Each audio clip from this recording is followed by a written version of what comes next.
اهلا وسهلا باعزائي الطلبة. النهاردة هناخد اخر جزء في ليكسيون اينز، وهو الدرس عن التاكس سيتواتسيونين، وهو معناه المواقف اليومية. وده بيجي فيه سؤال مهم جدا في الامتحان، وبيكون السؤال عن المواقف. يعني ايه؟ يعني يجيب لك موقف معين ويقولك صديقك بيسألك حاجة معينة، والمطلوب منك انك ترد عليه بايه، او يقولك انت اسأل صديقك واعرف منه حاجة معينة. يعني لازم نعرف معنى السؤال والرد المناسب ليه هيكون ايه. اول موقف معانا: لو صديق ما سألك عن اسمك، فلازم يقولك في heißen Sie، في heißen Sie، او heißt du. لما صرفها مع زي اللي هي حضرتك، لازم الفعل heißen يبقى في المصدر، يبقى heißen Sie. لكن لو استخدمت صيغة دو، لازم اصرف heißen تبقى heißt مع دو، يبقى في heißen Sie او في heißt du. والرد عليها بيكون ich heiße واسم الشخص اللي بيتكلم. وفي طريقة تاني لو حد سألني عن الاسم: Wie ist ihr أو dein Name؟ Wie ist ihr أو dein Name؟ معناها ما اسمك أنت؟ هترد تقول mein Name ist. وفي طريقة تاني للسؤال عن الشخص أو الاسم، زي wer ist das؟ wer ist das؟ ومعناها من يكون هذا أو من يكون هذه. والرد عليها das ist واسم الشخص اللي هو بيشاور عليه أو بيسأل عليه. das ist على سبيل المثال das ist Hind. ولو ما كنتش عارف اسم الشخص اللي بيسألني عنه، أقول ich weiß es nicht. أقول ich weiß es nicht. ich weiß es nicht يعني أنا لا أعرف. تاني موقف معايا: لو عايزة أسأل عن الموطن. الموطن يعني المكان اللي الشخص اتولد فيه. لو حد مثلا سألني عن الموطن هيسألني بالطريقة دي: woher kommen Sie؟ woher kommen Sie؟ ولو مش هتكلم، لو الشخص اللي بيسأل مش هيتكلم بصيغة الاحترام، ممكن يتكلم بصيغة دو، تبقى woher kommst du؟ woher kommst du يعني من أين أتيت؟ الرد عليها ich komme aus واسم البلد اللي هي الموطن بتاعتي أو الموطن بتاعت الشخص اللي بيتكلم. ich komme aus أو ich bin aus. ich bin aus يبقى ich komme أو ich bin aus واسم البلد أو اسم الموطن. الموقف اللي بعد كده: لو حد سأل عن العنوان، لازم يسأل بالطريقة دي: Wie ist Ihre أو deine Adresse؟ Wie ist Ihre أو deine Adresse يعني ما هو عنوانك أنت؟ فلازم ترد على السؤال بالعنوان البيت بتاعكو يعني. فهنقول in der Weißalstraße 20. الموقف اللي بعديه: لو حد عايز يعرف البريد الإلكتروني، فلازم يسأله بالطريقة دي: Wie ist Ihre أو deine E-Mail-Adresse؟ Wie ist Ihre أو deine E-Mail-Adresse يعني ما هو عنوان بريدك الإلكتروني. وهتقوله عنوان بريدك الإلكتروني بنفس الطريقة دي. على سبيل المثال هتقوله بنفس الطريقة دي: superstar@yahoo.de superstar@yahoo.de. أما لو حد بيسأل عن رقم التليفون، السؤال عن رقم التليفون بيبقى Wie ist Ihre أو deine Telefonnummer؟ Wie ist Ihre أو deine Telefonnummer؟ يعني ما هو رقم الهاتف بتاعك، وهتقول له على طول وهترد عليه برقم التليفون، على سبيل المثال 0 1 2 3 4 5 6 7 8 9 10.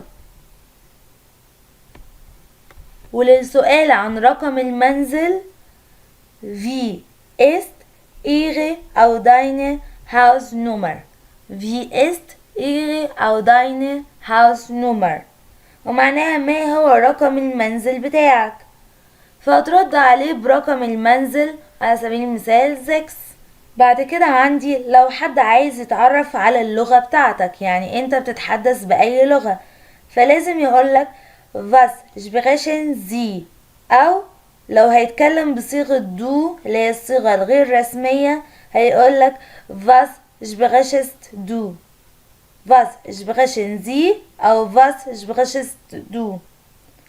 فهترد عليه باللغة اللي انت بتتكلم بيها ich spreche Deutsch، ich spreche Deutsch. وعشان احل سؤال المواقف لازم اترجم السؤال كويس جدا عشان اعرف ارد على السؤال بالاجابة المناسبة، وعشان اترجم السؤال لازم يكون عندي حصيلة لغوية كويس جدا عشان اعرف اترجم السؤال. هناخد مع بعض الكلمات اللي بتساعدنا في فهم المواقف، زي مثلا نامه يعني الاسم، فونامه الاسم الأول، فاميليenname اسم العائلة، هيركونفت الموطن، أدغسة العنوان، إيميل أدغسة البريد الإلكتروني، هاوز نمر رقم المنزل، بوست لايتتصل الرقم البريدي. هنكمل مع بعض الجزء التاني من درس المواقف، وهو شكل تاني ممكن يجيلي في الامتحان. يعني ممكن يجيلي سؤال wann sagst du das، يعني متى تقول هذا، يعني يجيلي موقف ويقولي امتى بتقول الكلام ده.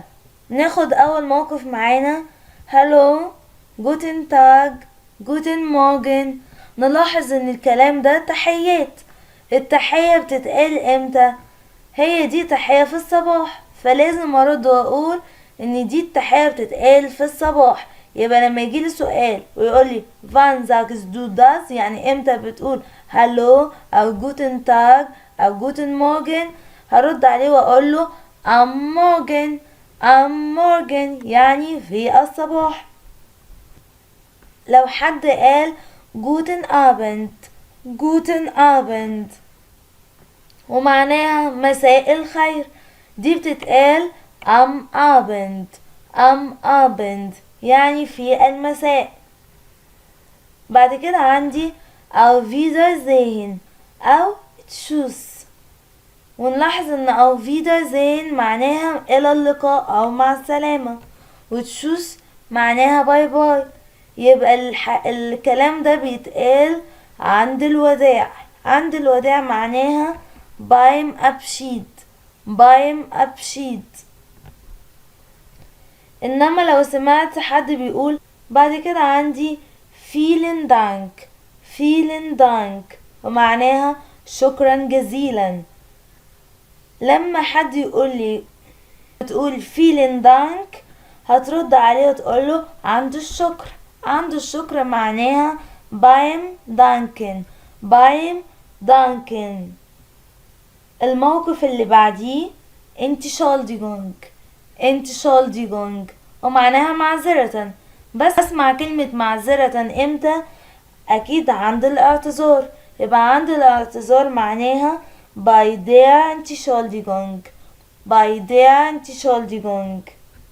اخر موقف معايا ich bin علي منصور. واكيد انا بسمع الجملة دي لما حد بيعرف نفسه، يعني حد بيقدم نفسه ازاي؟ ich stelle mich vor. ich stelle mich vor. ولما حد يقولك بتسمع الجملة دي امتى، لا هتقوله لما بقدم نفسي، يعني ich stelle mich vor. ich stelle mich vor. وزي ما قلنا قبل كده، عشان احل سؤال المواقف صح لازم اترجم السؤال كويس جدا عشان اعرف ارد بالاجابة المناسبة. وعشان اترجم السؤال كويس لازم يكون عندي حصيلة لغوية، ويكون عندي شوية كلمات ابقى عارفة معناهم. فهناخد مع بعض شوية كلمات هتساعدنا كويس جدا في المواقف. اول كلمة معايا بيجروسونج. بيجروسونج ومعناها التحية. أبشيد. أبشيد ومعناها الوداع. دانك. دانك الشكر. Entschuldigung. Entschuldigung الاعتذار. Auf Wiedersehen.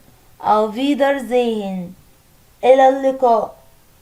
Auf Wiederhören. Auf Wiederhören إلى اللقاء تليفونيا. Tschüss. Tschüss. باي باي.